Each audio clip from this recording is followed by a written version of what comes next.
Live.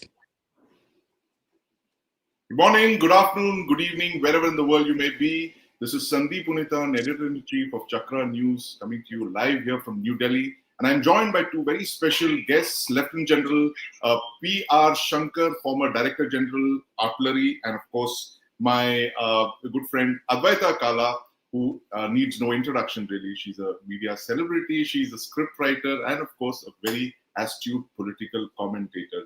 Uh, General Shankar, Advaita, welcome to our joint discussion here today. It's a very interesting concept that we've tried. We've merged three of our YouTube channels, and all of you out there, all of you fans of Gunners Shot, Advaita Kala's channel, and of course, Chakra News can watch us live. And here we're here to talk about Prime Minister Modi's historic visit to China. So, without waiting, General Shankar, I want to throw the first question to you. Has Donald Trump brought Prime Minister Modi closer to Xi Jinping? Yeah, that's an interesting question. But before that, thanks a lot for this introduction. I'm looking forward to this great, tie-up with you and of course Advaita. And I'm sure that every Saturday we're going to come live to talk very interesting topics, topically, and get some sense into the disorderly world we are living in. Having said that, the question: has Trump done this? Look, at this point of time, Trump has set off a snooker ball effect, right? Right, He's just played. Now, those one doesn't know where these balls are going. There are a lot of rebounds going on and everything. And one part of this rebound is he's virtually driven India to get closer to China. But having said that, I'd like to put a word of caution to everyone. You know, right. USA is not our enemy as No, we keep start dealing with China, right? At the same time, we have to understand China is not at our friend as we have problems with USA. Both the things we need to keep that balance in mind when we deal. And the trajectory with USA will continue the way it is. The trajectory with China is a new trajectory which we are starting, which is actually a continuum of the old trajectory, right, right, right? And what I want to put in focus here is that look, uh, this process of normalization with China started sometime back in Kazan. a So year there is a ago. continuum there. Yeah, a year ago, right? There's of course this Trump rebound, and there's a felt necessity between India and China to get to each other because their economy is suffering and all that. Right, And there are other factors also. So it's not exactly a rebound, right? And there's an effect of Sindoor and uh, many other issues.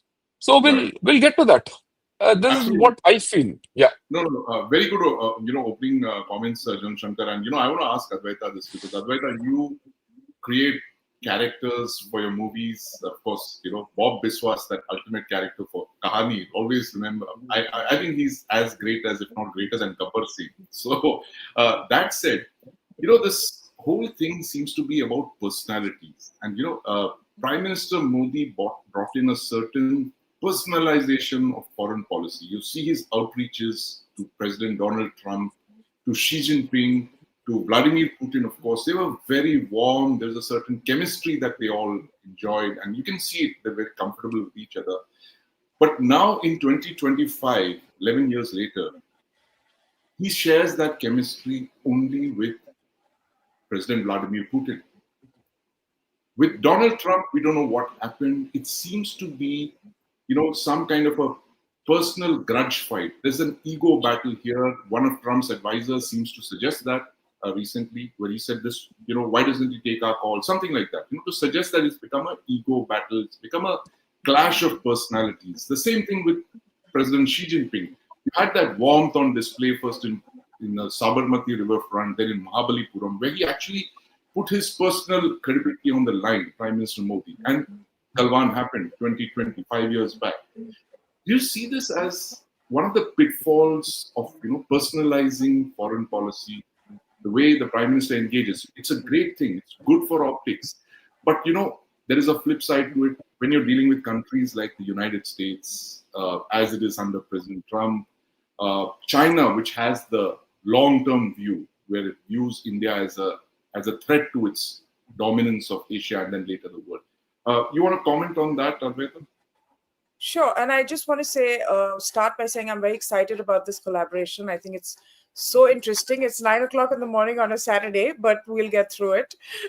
We're with the You know, general Shankar, I here. mentioned that Advaita did say that it was my Mallu genes that were responsible for waking her up so early in the morning to do. She normally brunch. She does the Sunday brunch, which is an enormously popular show. I have so many of my friends, colleagues who watch it. Of course, I watch it as well. But over to you, Advaita. Right. So I think, first of all, let me say that Prime Minister Modi now, today, as we stand, is the longest serving democratically elected leader in the world. Right, Comes with a huge amount of, experience, with a lot of impetus, as well as support from his people. So that's where we're at in terms of who he is on the global stage.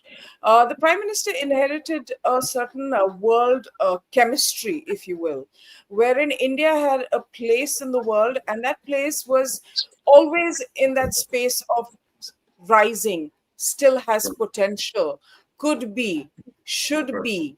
And that was what the Prime Minister uh, inherited as a country which could be great, which right, should be great. We want you to be great, but you're just not getting there. And that's what the Prime Minister inherited.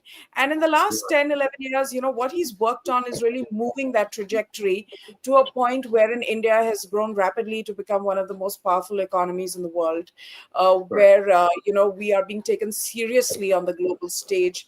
We have a voice, we have an opinion that is often sought rather. So he has moved India's trajectory a great deal. Now, is that going to make people uncomfortable because we are a post-colonial society? We mm, have been, to a large extent, been dependent on larger allies to help us through and to guide our growth trajectory, so to speak. And the Prime Minister, from day one, if he has reached out in a positive way to other people, he's also said Atmanirbharta. We have to right, be self-sufficient, because he recognized the pitfalls of seeking this kind of strategic autonomy as well as presence on the global stage, and matching that with the aspirations of 150 billion people, which means that we have to have economic development. So I think the right, Prime Minister has been very strategic and open about his intentions, about India taking India, helping her realize her potential.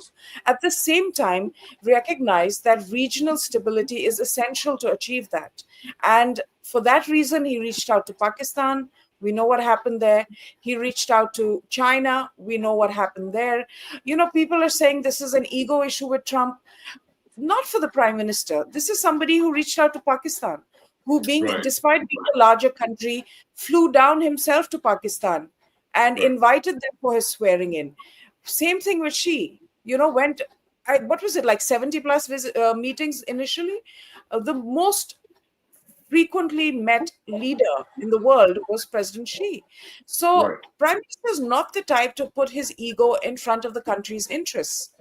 And he's shown that many, many times. Trump is erratic. Trump could be Mm. fine with us in 2 months. He could be even more upset with us in 2 months. We just don't know what rocks his boat. Right. We And by don't know the way, what.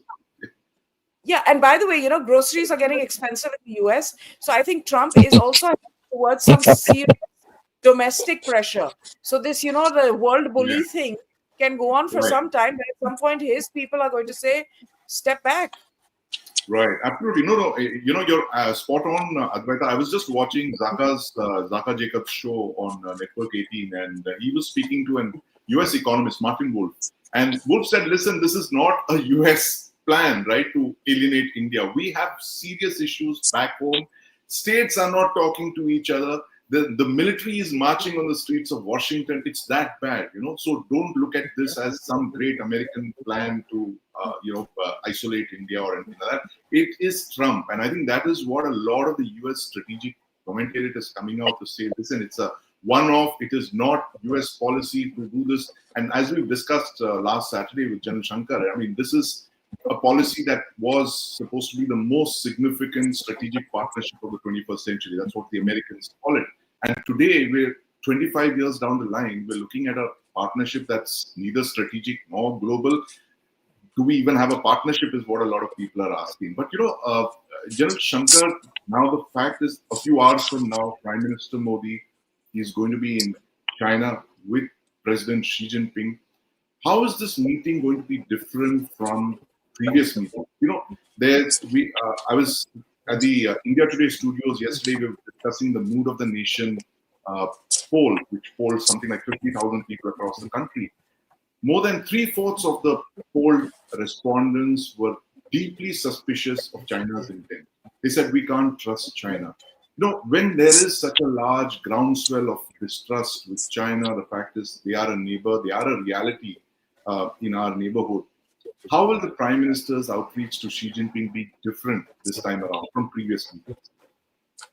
Like the first thing which you said, I want to elaborate. As much as there is mistrust from India towards China, even the Chinese mistrust us equally. So it Right, is mutual. This mistrust is mutual. And, contrary to what many people think, the border still remains the most significant part of this right, relationship or the problems. It's not only on our side, even on the Chinese side. You read the Mandarin news, you come to know that they are not willing to give up 1 inch of territory or their national sovereignty as far as the border is concerned. Right? So the fundamental thing hasn't changed. Okay. Then the second thing which doesn't change is that China's quest for Asian domination and a Sino-centric world order. They see this as an opportunity to move with India so that they can, reverse the whole story and their Sino-centric world order can be established. We view it a little differently, right? We are saying, look, we have a problem with USA. We need to mend our fences with China and get ahead. It is our economy, right? right, And like what Advaita was saying, Prime Minister has been consistent in one thing that push up India's overall rating in the global arena. That has been very consistent. It doesn't matter what it takes. It's that. So there is a clear understanding between the both of us that what we're going to get out of this is only going to be incremental. Certain right, amount of fundamental tactical adjustments is what we can do. Look, let me put it something else in context. Already, our prime minister has given a major indication by going to Japan before he goes to yes, China. I was going to come to Okay, that. and in where what is he said in Japan? He said, "Look, India and Japan can script the Asian century together." So scripting the Asian century together with India and Japan is a thing to China. Look, Asian century is not about China. It is about India and Japan. There's a very significant statement if you can read beyond the obvious, and this won't be missed in, China. And the fact that there is a 10-year investment plan from Japan to India, and there's already a lot of space and defense cooperation enhanced, which has been announced, right? Plus, there is our prime minister has gone and met the governors of all prefectures. Prefectures in China are the states. Right, He's met the business leaders, and the joint statement and all are still coming out. So there is a huge positivity. It has right, already given a signal to China that look, you're not the only player in the show in Asia. There are others. right, Okay, right, so he's going there on the thing that look, I have a base, and my base is pretty solid. And just right. club it with two facts more. One, last month or earlier this month, the president of Philippines had come to India. Yes, And after then, we've done a couple of exercises in the South China Sea, which is unprecedented. Three of our right, warships have done a joint patrol with Philippines. right, And then, a little before that, uh, Prime Minister Modi had gone to Brazil, did a state visit there after the BRICS meet. Okay, and there is a very clear case, which there's a response from Brazil also, of a partnership, enhanced partnership with Brazil, considering the fact both of us have gone into the 50% tariff, yeah, right. strata.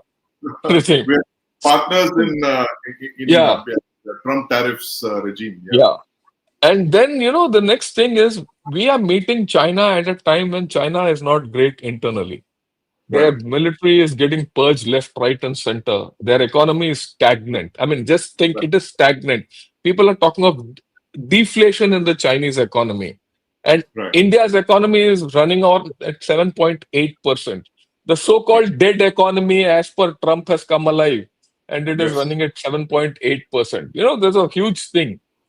And and China has its own internal political issues, right? Right. And their economy is, of course, deflation, like I said. So we are meeting today China at a better level at on one to one. On the table is pretty even. Like Yes. unlike say 2-3 years back. And today it's also the felt need of China to Mm. normalize its relations with India Right. as before we wanted to normalize. No, it is they also want to normalize, Yes. Yes. right?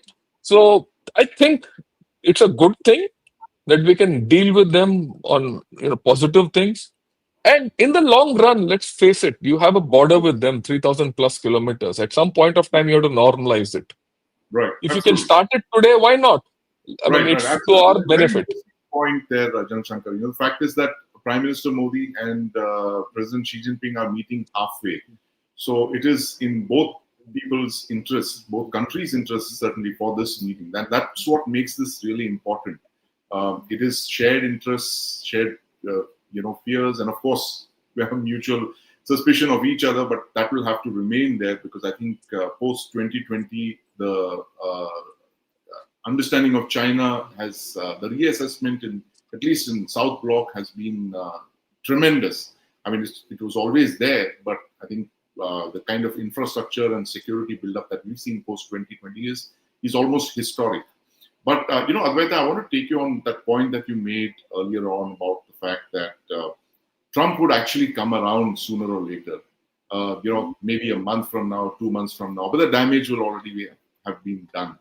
Uh, give us an understanding of Trump 2.0. In his second term, he seems to have gone completely berserk. He is not even the thing about Trump in first, thing that he was completely unpredictable. But in the second term, he seems to have gone, completely ballistic. And in fact, I was just reading this piece by Ashley Tellis in Foreign Affairs, this edition where he wrote that thing of how the US is today. And he says that, he makes this prediction at the end of this piece. I'm not a huge fan of Ashley Tellis because he's a guy who wants India to be a vassal of the United States. But he made this very interesting prediction here. He says that the transactional habits may come to dominate the relationship. And, Trump's approach to India in his second term signals something like this happening. So there was all these indications which we seem to have missed in the second Trump term. But, give us a sense of Trump and his legacy in his second term. He is approaching, this is possible, his last term, in fact. There's no third term possibly, though he believes otherwise. But, give us a sense of the Trumpian state of affairs, because you have so many friends across the world, you keep talking to people all the time. Right. And the thing is that Trump's, I think, policy is the scorched earth policy, right? That's Absolutely, the that's what scorched earth. he's That's a doing. military term, incidentally. The Yeah, scorched earth that's policy. what he's doing right now. See, because he's a He, super he's sponsoring ambitious. America. Yeah, yeah, yeah, Yes, absolutely. yes. Starting with his own country. And the thing is, constitutionally, he can't stand for a third term. He's going to Right, try. right. He got a taste of power and then felt he believes was tricked into losing the second time round, and now this is it for him. The next 3.5 years is it. And the way American politics goes, in the next year you're going to have the next guys standing up and saying we're your next president. So the attention, Right. you'll see, will start shifting. And Trump is a Midterm. creation of the attention economy, right? Right. Yeah, he's a creation of the attention economy. He was one of the first celebs to be on a reality show. That's how he built his persona. That's how he connected with the masses. So he is a creation of that economy. So he will continue to do things around the world which will keep him at the center of attention, and that's really what he primarily cares about. He's not Right. looking at this from any kind of strategic point of view. He's not really listening to well-meaning advice, even from his team. He Right. just sees everything about in the context or in the lens of him, and now because it's his second term, his legacy. So that's really where he's headed. I suspect that the Americans will have to walk back a lot of these things that Trump is doing in this current term. And that's not going to be very pleasant for them. India, on her part, has always, especially under Prime Minister Modi, been a votary of the multipolar world. So Yeah. whether it's, America wanting to be the only global superpower, or China wanting to be the only global superpower that is going to replace America, India's approach to both these large countries has been the same, that we are a votary of a multipolar world. We have emerged from colonial society. We're an emerging colonial society. We've had a terrible experience with colonialism and foreign invasion and being subjected. And we are really not going to, vote for anything that sees power concentrated in one hand. And the Right. way Trump has treated the tariffs as a new form of war, really. He's not Yes. dropping bombs like like other presidents, but he's definitely using it in the same way. So this has made it even clearer for us that for the world to be at peace and to have some sense of balance, power cannot be tilted in one way or the other. And I think India is playing a very smart role by Yeah. maintaining its strategic autonomy. And tomorrow, if Trump wants to be friendly with India, I think we'll be open to that as well. Yeah, absolutely, and that's a great observation there. And of course, the fact that Trump is a creation of the attention economy, and attention is what he craves the most. Yes. And the other thing about this attention, I don't know if it's a function of the attention economy, is that you know in 2025 it looks like we are in the middle of a T20 match. Uh, Gone are the days when geopolitics was conducted like a test match. You had the 5-day thing spread over a week, and leisurely breaks and all of that. Now it's like every single day there's something happening every single day. And the next 4 months, I must inform you, is that you've already seen President Xi Jinping is going to be meeting Prime Minister Modi in Beijing. The Russians have just announced that President Putin is going to visit Delhi in December. There's the possibility of a Donald Trump visit to New Delhi for the Quad summit. We don't know if that's still on the agenda. It is certainly on the agenda, but the Americans have not confirmed it. But who knows, that rapprochement could actually come in that Quad summit if they actually attach the same relevance to the Quad as Trump did in his first term, incidentally, 2017. But now the new Quad we are talking of is a very different kind of a Quad. We discussed it last Saturday with General Ravi Shankar and Colonel Avasti, my colleague. We were talking about how this new Quad is basically, it is New Delhi, Moscow, Beijing, and of course Washington DC. They are at they're not all on the same page for everything, especially Trump and India, but there is a certain element of convergence between two or three of us, and I think that's what we're going to see play out in the next 3 or 4 months. But then Shankar, I'm going to ask you this thing. But last Saturday when you said that we were discussing Sergio Gore's appointment as Trump's envoy to New Delhi. I'm calling him envoy because whatever Trump does seems to suggest that it is the act of an empire, the American empire. And you said, look at Central Asia. And that's what I did. I just went and started researching. And very interesting that there's a pattern that's emerging, right? And I just want to read out the dates, 3 dates in the last exactly 1 month. July 27th, like you mentioned, the Pak Army Chief, Field Marshal Munir, hosts the Central Asian conference of all the military chiefs in Islamabad, the first of its kind. And his friend General Kurila is, of course, there, the CENTCOM commander, then CENTCOM commander. 9th of August, you have Trump announcing the Armenia-Azerbaijan peace deal in the White House. And he talks about the Trump Road for International Peace and Prosperity, the TRIPP. And then on the 23rd of August, you have the appointment of Sergio Gort, who is an ethnic Russian born in Uzbekistan. He clearly speaks the language which all the Central Asian republics speak. He's not only an appointed envoy to New Delhi, but also to, very interestingly, for the first time, a US ambassador in India is going to be the envoy to Central Asia. And that led me to think that what possibly Trump wants as his legacy, since Advaita was talking about legacy, is this Trump Road for International Peace and Prosperity, which is the central corridor going from Turkey through Azerbaijan and then to Armenia, because you just cross the Caspian Sea and you're in the middle of the Stans, one of the richest sources of oil, gas, minerals, rare earths, and all of that.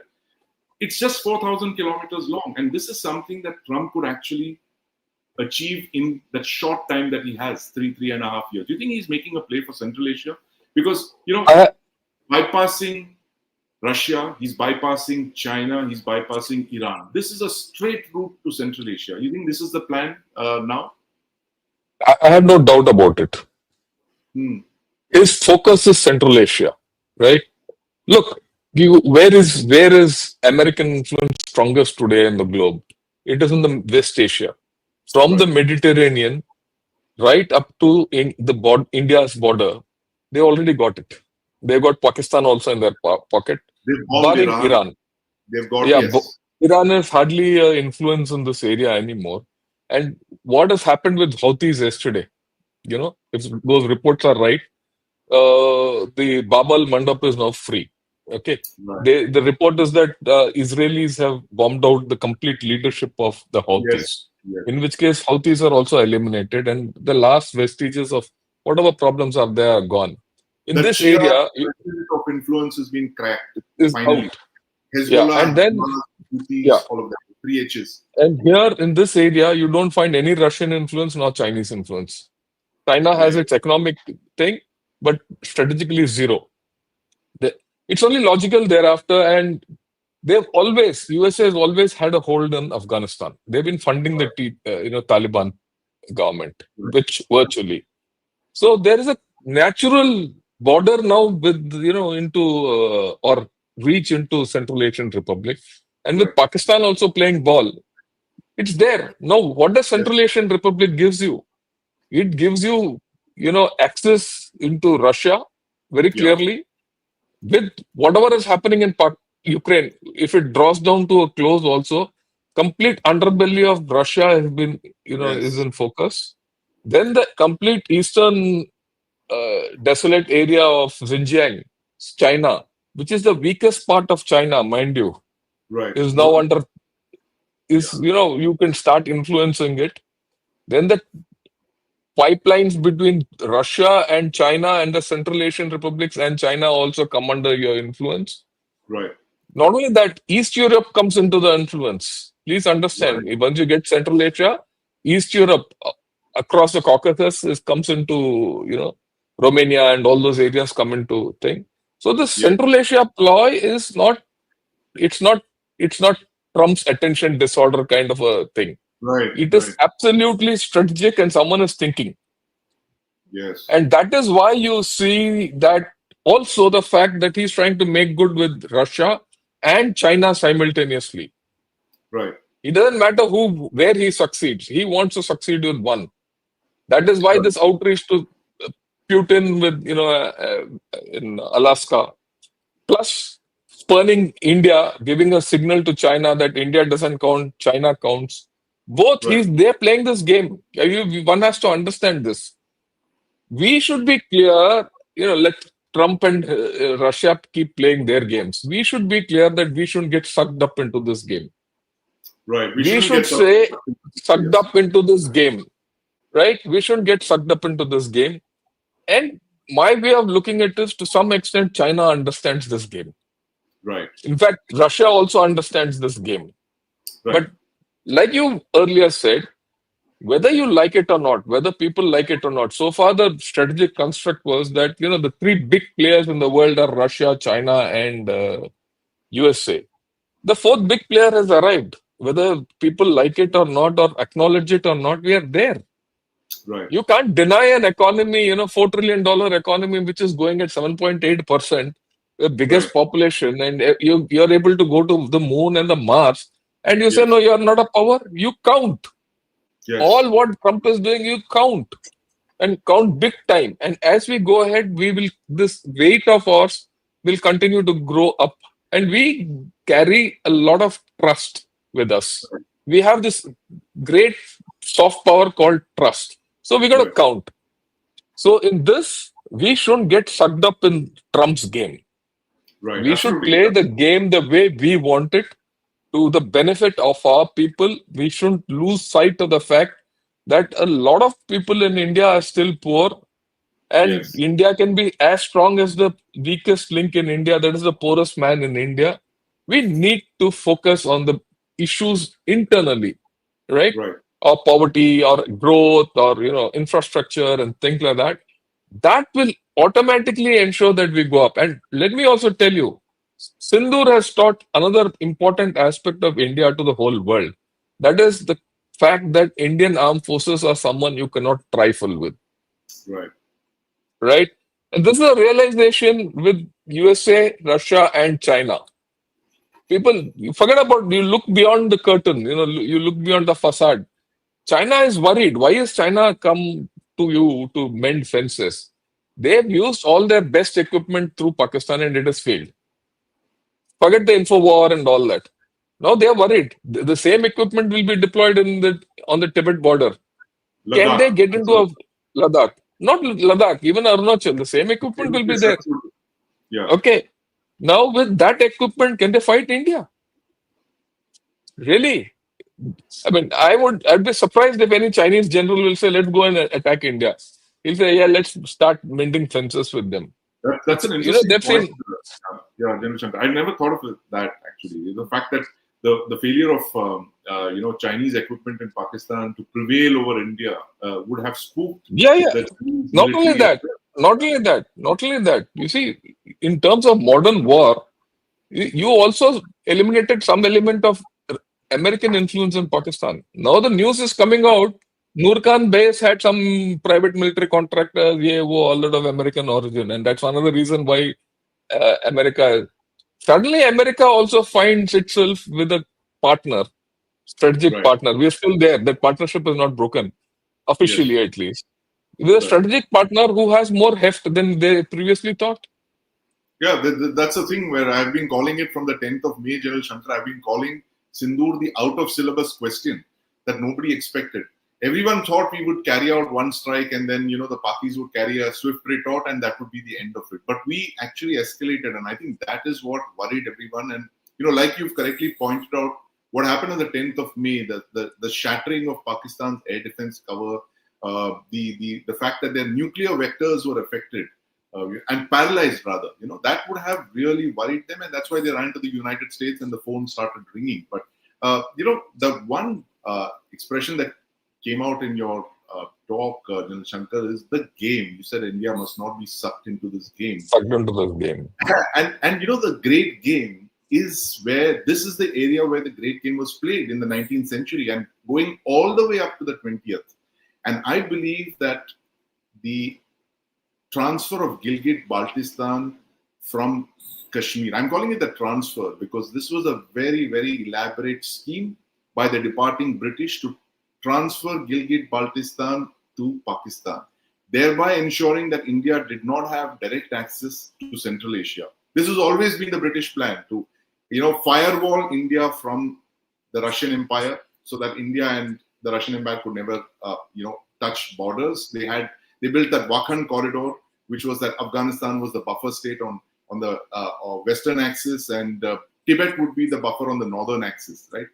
But those buffers have collapsed. The ones on the western flank have not. Pakistan remains there. So that is actually, those were the final acts of the great game. But now you're looking at a new great game where the British, of course, have declined. They're a marginal power now. The United States is the new Britain of the 20th and 21st century, and now they have entered the arena, and they've started playing this new great game, as you just outlined, into Central Asia. Displacing the Russians and the Chinese. Russians actually, this is one of the impacts of the Ukrainian war, General Shankar. The fact is that they got stuck into the war. It's entering its fourth year. They've taken their eye off so many other places, like the Stans, for instance. That was called the near abroad, the Russian near abroad, which is a sphere of influence. Now they don't seem to be as focused on that. And that explains how Trump seems to be drawing this line under the Russian nose, above the Iranian head, and into the Chinese belly, the Central Asian thing. I'm sure this is something that you're going to see a lot more of, and I think that the great thing about discussions with people as knowledgeable like you and Advaita is the fact that we actually get a fair idea of the trajectory of events. We're not only talking about what's happened, what had happened, but possibly what might unfold in the next couple of months. I mean, that's the thing of, this is like a intelligence discussion in a sense, that you're looking into the future, into the next 4, 6, 8 months. But, Advaita, talking about the future, Trump's biggest test, if he can go until November without being overturned or overthrown or whatever happens in the United States, people are saying it's the new civil war that's playing out in the United States, the like you saw in the 19th century.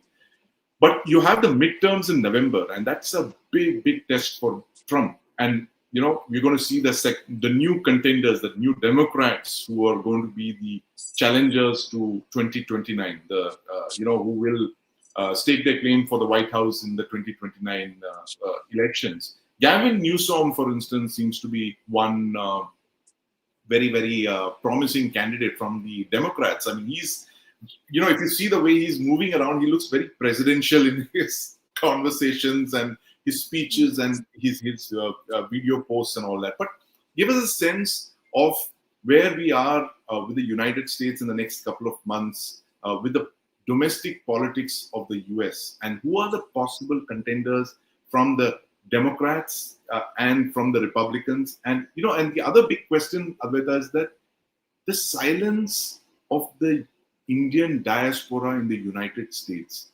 There's not been one statement either for or for against. It's been, like that A.K. Hangal dialogue from Sholay. Itna sannata kyun hai bhai? What's the take on this? Firstly, I mean, the contenders, more interestingly, the silence of the Indian diaspora in the United States. There's a reason why we're called the most well-adjusted immigrant community, because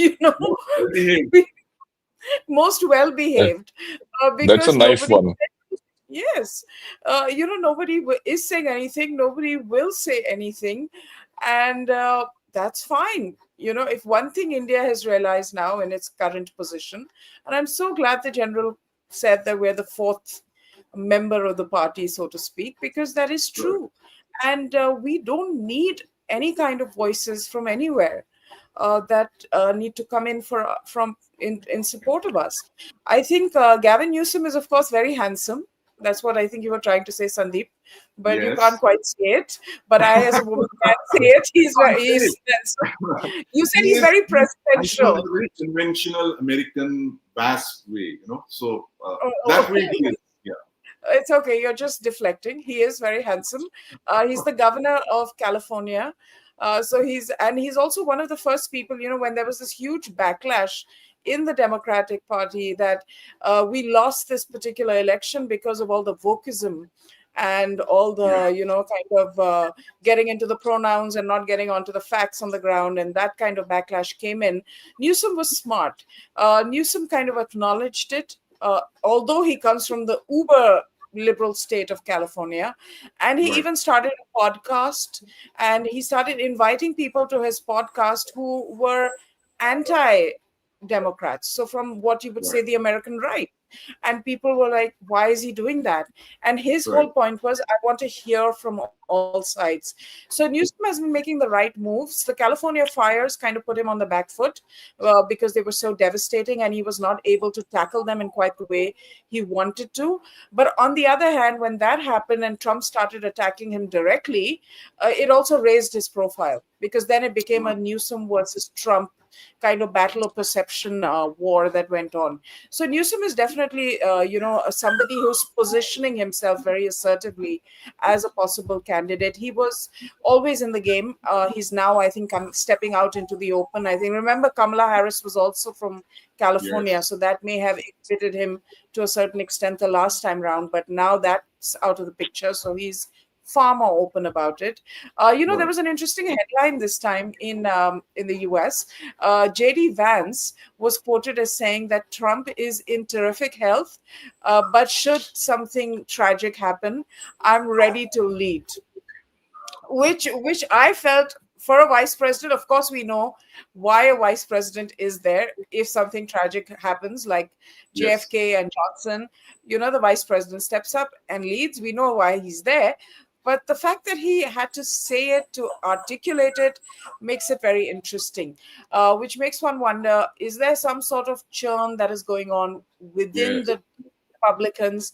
Remember, Vance was a critic of Trump before Yes. he changed over and then They became all a were. Marco Rubio was a huge critic of Trump, and now they've all exactly. fallen in line. But that's the Yes. U.S. system. And Trump used to call Marco Rubio little Marco because he's not that tall. So I mean, there were like personal attacks and things of that Yeah. nature, but that's American politics. And then they're all working together. So that's the way they do things. So I think there is a bit of a churn. Part of it is we will see some signs of it. For the most part, I think they're just going to keep the ship sailing. What's really going to hit him hard is, like I Right. said, groceries already getting expensive. Like I have friends saying that, oh, I went to the grocery store and this is how much I paid, as Right. opposed to what I was paying a month ago. So it's already happening. And the Americans Right. are very price sensitive. Their gas, their groceries, these are things that when it hits them, they really talk about it and they really come out. I mean, it's in that sense truly a middle class democracy, Oh, really? because that, I thought we were yeah, the only price-sensitive people on planet no, Earth. there is. I mean, yes, I mean, depends on the part of the US you are in, but Yeah. everyone feels it. Everyone feels the pinch, and they will talk about it, and it will sour the mood. So I think Trump knows that, because remember, one of his key planks when he was standing for president this time around was eggs. The cost of eggs. That was a Right. huge talking point for Trump, and Right. that was something that actually made a difference in the election. So they Yeah. are price sensitive, and we'll just have to see. If he doesn't back down from this game he's playing, his own people are going to have to suffer, and then those candidates that have his support in the midterms are going to suffer. So Right. there. Absolutely. So it looks like it already is Newsom versus nuisance. I'm sorry, Trump. Newsom versus Trump. And, and this is a battle that will play out in the next couple of months. But General Shankar, uh, coming back to China, which is what we're going to see in the next couple of hours from now, when Prime Minister Modi lands in Beijing. We had this studio discussion yesterday in India Today. We were talking about, someone brought out the point of, Hindi Chini bye bye was the big thing in the 1960s. What's it going to be now? So I said, now it's just going to be Hindi Chini bye bye, BUY, BUY, right? There is Mhm. a huge economic angle to our relationship. And the fact is that there is that big elephant in the room, which is that $100 billion surplus that China enjoys over us. I mean, we are literally buying $100 billion worth of stuff from China, and they're buying what, $19 billion worth of stuff from us. You think this is going to be this has always been the elephant or the dragon in the room when it comes to the India-China relationship? What can we really do now to offset this? Will Prime Minister Modi ask for greater access for the Chinese market? I mean, how can that deal sweetener come about? It's always been on every prime minister's agenda, but the Chinese they've built that great wall of China around the Chinese markets, and they're very hard to penetrate in that sense. But give us a sense of where we are with that big trade deal with China. Okay. Look, there is a view in China, which I read yesterday in one of their hardcore Mandarin media. Look, what does China want from India? Hmm. China wants access to Indian market so that it can dump its goods. This is the word he's used. So that Right. China can dump its goods and revive its economy. What does India want from China, as per him? And it's right also. India wants, investment into from wherever, Yeah. so that factories are built and technology is transferred here and all that. Now we can't allow China to get into our markets and flood and dump. In Yeah. which case, our whole story will wipe out. They can't invest in transfer technologies and build factories here because the moment they do that, it is at their cost. Right. You see, there's a very clear understanding there, and we also need to understand our rise is at their expense. It is Right. established. Right. So they are not prepared to do that. So how do you square this off? That Yeah. is the thing. I don't think it's going to get squared off so easily, right? They're going to be little it like what happened after Kazan meet. People went back by a few kilometers and everything else, and after that, it has not gone anywhere. You disengage, but nothing more than disengagement has happened, Right. right? Right. Along the border. What are you said now? That you'll start the border negotiation and you'll have a committee. We'll look at early harvest outcomes and all that. So by doing this, you put the border in the centerpiece. So now the border is back in the bargain. Now to offset that, you said, okay, we'll allow Mansarovar Yatra, which has started, Yeah. plus Yeah. flights, some visas. I think we'll not go beyond that for a long time to come. Right? Oh, really? Neither will Oh, they invest here. I don't think they'll either will they invest here or will we allow our markets to be opened for Chinese goods. that's It's a actually different against each other. standoff. You're talking of a different kind of a standoff then. From a military standoff, you're at an economic standoff. Yeah. Now, if this has to be broken, Xi Jinping and Mr. Modi have to put a lot of political stakes on the table, Right. right, to overturn any of this. Okay, now let me look at it from a different point of view. China can increase imports from India. It's not Hmm. a problem, but it has been deliberately not doing so because fundamentally, China also needs to import a lot to export. Yes. Raw materials and all that to A create lot finished of goods. things. Yeah. So it needs this thing. And if China has to realize any of its dreams, the fact is very clear. Unless it gives something to India, it will not get anything back. The Right. question is, what can India give to China? You find that you very little you can give to China. You have to take because the table is already tilted. Yes. The playing field is already heavily tilted against Right. us. Right. Okay, so I don't see too many things happening, but maybe a basic understanding will come in with between the two countries. Maybe things are a little more. I mean, let me take it to another level. Will the understanding between India and China prevent China from helping Pakistan, which is fundamental to our relationship? I don't think that's No way. After all, yeah. Wang Yi, when he came here last month, after touching down in India, next stop was Afghanistan and Pakistan to sort out their Yeah. issues. So that issues will not go. The fundamental problems between, okay, what are the fundamental problems between India and China today? The border, of course, is the problem. There's no Yes. doubt about it. Okay, Pakistan is the problem. There's no doubt about it.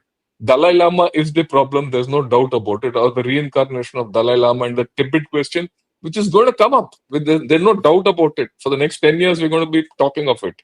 Okay, the new dam in Brahmaputra is a problem. Yes. Of Their course. their entry into Doklam and expanding that Doklam enclave is their form is a problem. There are no solutions to this. You think Right. any talk between Modi and Xi Jinping will give any solutions to these issues? And then you can't shelve these issues and say, oh, let's start doing in the Chinese bye-bye. It will not happen. Right. Right. Politically, it's not feasible. If Mr. Modi does that, I can assure you he will be rejected by the in the next election. Right. Okay. There's a And big, big same thing for Xi Jinping. Same right. thing for Xi Jinping. If he gives anything to India, he is also losing power and he's got immense political problems internally. He is Right. virtually under siege by a PLA as of today. There's a rift Right. between him and the PLA. We are not. I'm glossing over those issues today, but Right. China has its immense internal problems. And how does Right. he get over deflation? How does he get over the demographic decline, which is irreversible? So there are issues, major issues beyond just this meeting. I think this meeting will serve optics. It'll, give some cushion to both and some amount of talk. But hardcore issues, I think there's a long way to go. Right, right. Is that also your assessment, Advaita? The fact that it's just going to be about optics. It's a first meeting, but the larger issues are actually going to be there. All the contradictions that General Shankar mentioned, the Pakistan factor, the Brahmaputra Dam, the Dalai Lama's reincarnation, all of those. So where do you exactly see this meeting? I mean, is it a first step? Is it just optics? Is it a big major political gamble both sides are taking? What's your take on this? I think it's significant, and we've not discussed the role Putin has played. Hmm. Putin has had a very strong relationship with both India and China. He's also going to be there during this time. So there is certainly an attempt. Remember, we already also have BRICS. So it's not Yes, like we only have issues. We also have platforms and things that we have come together on and will right, continue to come together on. right, Relationships are constantly evolving. yeah, What China recognizes about India and what is close to its temperament is the fact that we are also an ancient civilization. And what right, happens with ancient civilizations is that there is a certain pattern of behavior which can repeat itself over time. I think for someone like China, who is feeling kind of cornered, be it with the Taiwan issue or with, people like Australia and those kind of countries around it on one side, is feeling a little cornered, and they understand that India is not one of those countries that invades. We're a big bear. We're peaceful. We're sitting. We're doing our thing till you needle us. If you right, needle us, then you get something like an Operation Sindoor, and we right, respond with strength. But we're not walking around the world stage flexing our muscles. We're not doing that. Our prime minister is going out there and he's embracing people. He's being humane. He's being hmm, human and having conversations. He's not flexing. He could if he wanted to, but that's not what he's doing. And that's right, significant. And for someone like China, I think that makes a difference. Also, if you're already battling the Americans, the last thing you need is an irritated India, and right, I mean, whatever was in the public domain, I have to give it to the Indian government and their foreign policy that they were never overreactive in the last 5 years. yes, Despite the microaggressions from China, they were not overreactive, despite the opposition putting a lot of pressure on them to, respond and trying to show that they had been weakened. I think they played it very strategically and smartly. You didn't yes, even have kind of, negative commentary or sloganeering, as politicians are capable of doing, coming out against China. So I think that has been handled pretty well. I think this sort of skepticism exists. It exists a lot with the public as well. So General has a point. It's not hmm, politically expedient to maybe show too much of a bhaichara or things of that nature. yeah, yeah, right, absolutely, and the Putin factor, as you mentioned, Advaita, is very Projected important. and in terms of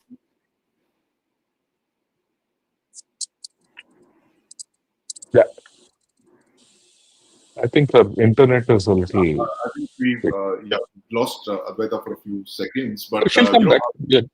point that she was making about President Putin being there. And of course, you're going to hear a lot more of this in the next couple of hours when you see Putin, Prime Minister Modi, and President Xi Jinping in the same frame. There's going to be, General Shankar, what was called the Primakov Triangle, if you remember, of the 1990s. Yeah. RIC, Russia, India, Yeah. China, access. Primakov, yeah, who was the prime minister of Russia. Yeah. Yes, briefly, and a very seasoned diplomat, one of the best Soviet diplomats who then later became a key figure in the Russian Federation. But there'll be a lot of talk of that. But I think your points are well made in the fact that this is actually going to be a first step. There are enormous stakes involved for both Prime Minister Modi and, of course, President Xi Jinping, who faces very serious internal disturbances, dissonances. The economy is slowing down, and like you mentioned, the irreversible population decline. But I think we should kind of open the floor to questions if there are any. I think Advaita is going to be Oh, back shortly, but we can look yeah, at some questions if. yeah, I'll take a couple of questions. We'll not. Right. Let me just see. There was yeah. This is an interesting question. Maybe you could take it. Is Trump planning to abandon Taiwan and containment of China? Right. With Good. this government seeking a stake in falling chip maker Intel, is it meant as a hedge against loss of Taiwan and its Hmm. chip making capabilities? Yeah, have a go at it, Sandeep.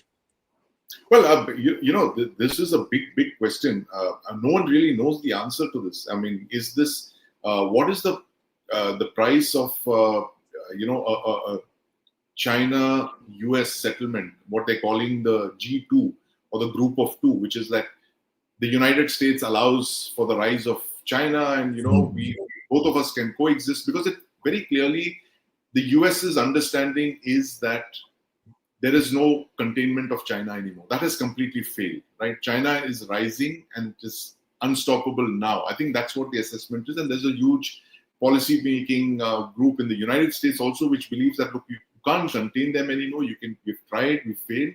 And now let reconcile ourselves to the fact that China is there. It is going to remain there. It will be like what it was during the Cold War with the Soviet Union, and we're going to live in a two-pole world, a dipole.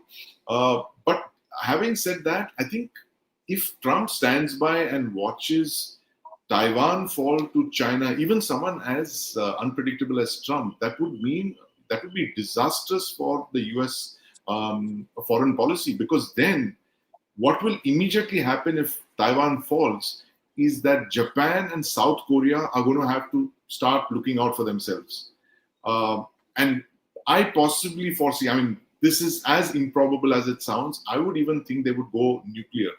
They would withdraw from the NPT and they would start looking for nuclear weapons to protect themselves, because then it will become a matter of state survival. What's to tell South Korea that North Korea is not going to invade them, or Japan that China would, overwhelm them. So it brings in the entire U.S. security umbrella into question if Taiwan were to, fall. But having said that, I don't think, uh, you know, China would want to invade Taiwan. They're doing a lot of muscle flexing around the Taiwan Straits. In fact, there was a Reuters report yesterday which said they're spending in 2024. China spent $21 billion in all its muscle flexing around Taiwan. That's a lot of money. $21 billion is like one-fourth India's defense budget for this year. That's the kind of money the Chinese are putting in. But I don't think they will actually go in for a physical invasion of Taiwan, because that would mean killing a whole lot of Chinese, right? And especially in Taiwan. The Taiwanese are not going to be, they're not any pushovers, right?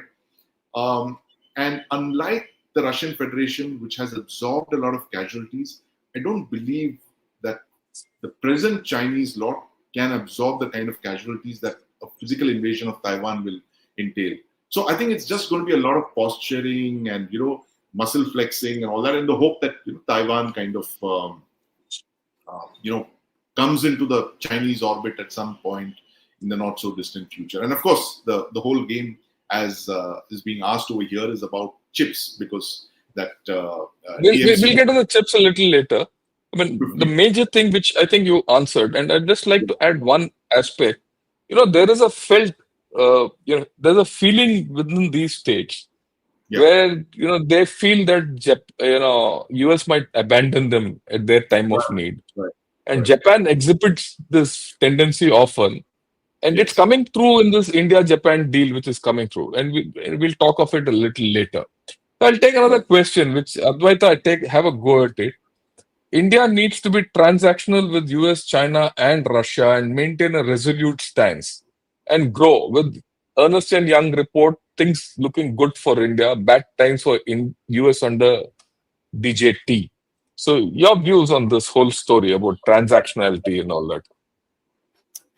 Ramki, you're right. When you're dealing with a businessman, that's what you do. You transact. And I think India's figured that out. now. And that's the path that we're heading on. I have actually nothing to add to this. I think it's a very a sensible assessment of the present relationship, and this whole dead economy and all of that kind of nonsense. I think, I mean, we believe in reincarnation, so even if we're dead, we'll be back. Yeah, So we'll be back. That's a nice one. Okay, right. Another question. I think this is an important thing. Advaita, have a go at it. US has enormous leverage on India. What if US bans YouTube, all Google products, maps, search, map, all that?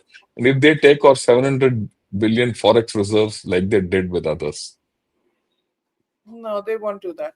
Won't happen. It's Yeah, highly yeah. unlikely, eh, and it, And why? and that Why will it not happen? because it's Let's money. reason it out. This is a country that's driven on money. That's the Yeah. bottom line. I mean, that is the reason why people are elected, why people stay in office, why they continue to dominate the world, is because they have this leverage. At worst, what will happen, even if they do it for maybe 2 3 years, maybe people will be struggle a little, but then they'll develop their own alternatives. Look at what the Russians have done with sanctions. They've developed their own alternatives and they're doing fine. So, Yeah. the world will develop alternatives to American tech products if they decided to pull them away. It'll happen. And especially in Yeah. a country like India, we're tech forward as well. We have things like UPI payments, digital payments. You go to the US, you still have to pay by cash or credit card. There's Mm. no QR code you can scan. And when they come here, they're so shocked that you can do it even on the road with a coconut Mm. water seller. So, we will adapt and we will change. We're not a scared country. I think that is very important. If there is some inconvenience in the short term, so be it. But I don't think they're going to do it. They won't do it. Yeah. You see, Go the ahead. other thing is, these all these people, YouTube, Google, Microsoft, all they have global capability centers in India. Their Yeah. R&D is being done here, so they can't pull out, right? Just to add to that, how will India cope if EU too puts sanctions on India to pressure India to stop buying oils from Russia? EU foreign minister has alluded to this sanction against China and India is being planned. Yeah, Sandeep. Well, how will India cope if the US put sanctions? EU also put sanctions on India. Well, I think we'll find a way around it because like Advaita said, Shankar, the fact is that the Indian economy is extremely resilient, and what we've seen from the past is that all the shocks that we've received have actually worked to our advantage. There's a line in Hindi which says "Apada mein afsar," which means that opportunity in an emergency. And we've seen that in 1991, that big shock that we received when we didn't, with the balance of payment crisis of May 1991, where we had to sell our gold, literally, $240 billion worth of gold, 240 million rather, was sent out by the Reserve Bank, with a buyback option, of course. But the fact is that that is the moment that we triggered off our economic liberalization. So who knows, if the EU also puts sanctions on India, it could actually open up other avenues, that India would start moving away from oil dependence, for instance, and go to nuclear energy. I was with Bharat Karnad yesterday. I had a long chat with him. And he was, in fact, welcoming sanctions. He said that I hope every country in the world imposes sanctions on us, because then we will wake up and then start doing things by ourselves and, not be Yeah, dependent on this country or that country. great. I'll take this as a last question. Yes. Abhijit raised, General Shankar, what are the chances that US will take military action against India? US has now Pak in its pocket, as is Bangladesh. US has attacked Iraq, Libya, now Venezuela. What are India's options? Abhijit, first and foremost, war with big nations like India, that too nuclear nations, space capable nations, has to have a political objective. What is the political objective of attacking India? With Bangladesh, it is very clear to overturn the Hasina government so that they can get an inroad into Myanmar and then get an inroad in against China and get hold of the rare earths in Myanmar. The thing is not Bangladesh. The political objective there is getting hold of the rare earths which are there in Myanmar, which have given China the edge. And I'll talk of this in depth, in detail one of these days. The rare earth game which is going on in Myanmar, which is very serious. It's next to us. Similarly, Pak. They have not attacked Pak. They've enticed Pak into its fold after Pak got defeated at its weakest point. Iran, or Libya or Iraq, all these countries and Venezuela don't have the capability which India has. And there is a political objective against Libya or Iraq and all oil, energy, radicalism. All these things are there. What do they have against India? You attack India, you lose Microsoft, Google, YouTube, everything. All their icons. Remember, US thrives today on these icons of the big tech companies. It doesn't have manufacturing. If you destroy them by attacking India, you destroyed USA. Okay, that's the thing. So there's no question of attacking India. And last but not the least, India is not a small country to be attacked and got away easily. America will have to pay a huge price. And America in its military history, look at Vietnam and Afghanistan. They're abject failures. Even Iraq is a failure. Political outcomes from Iraq are absolutely, useless. So I don't think this is all. That's why I said in the beginning, under all conditions, when we deal with USA, we should remember USA is not our enemy. Just because we Yes. have problems with them, it doesn't mean it's our enemy. Right? I think we've had a great discussion, and we've taken a few questions. And I must tell everyone that look, we unfortunately the questions are so many that we can't take all. How many more we would love to take? And we've got some great thing going for the first time. It's been a great, you know, opener with Sandeep and Advaita. Sandeep, before Sandeep concludes the show, I'd like Advaita to speak a bit, and then Sandeep, you can conclude.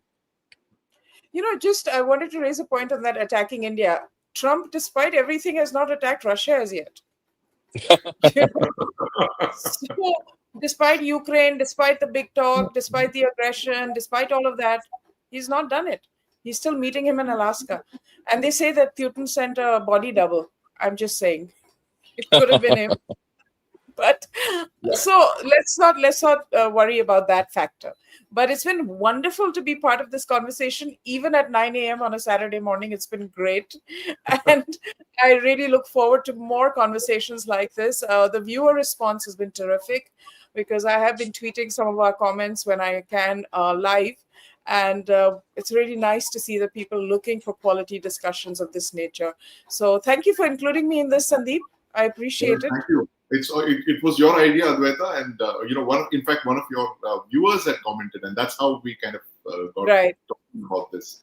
So I am, compliments to your viewers, and I hope all of you, uh, benefited enormously from this great discussion that we've had. General Shankar, of course, the master of not just military tactics but geopolitics as well, and of course, Advaita, her knowledge of politics, global politics, is far more than just cinema and entertainment. But thank And you very and much. we need to have you talking more also, Sandeep, not just Yeah, asking the questions because we're right. missing out on some very interesting. Absolutely. Probably we will do that another time. But I want to thank you all for your time, for being here, General Shankar, Advaita, and hope to do more of this in the future. It is enormously beneficial listening to you, your thoughts on this very very turbulent times that we are living in, and 2025 is one of the most interesting years geopolitically that I can think of in the last 25 years. I mean, who would have thought all that we've seen, in the last 8 months. I don't believe there's been another year like this. And in fact, every year since 2020 has been the same. So we have to ask ourselves, what did we do?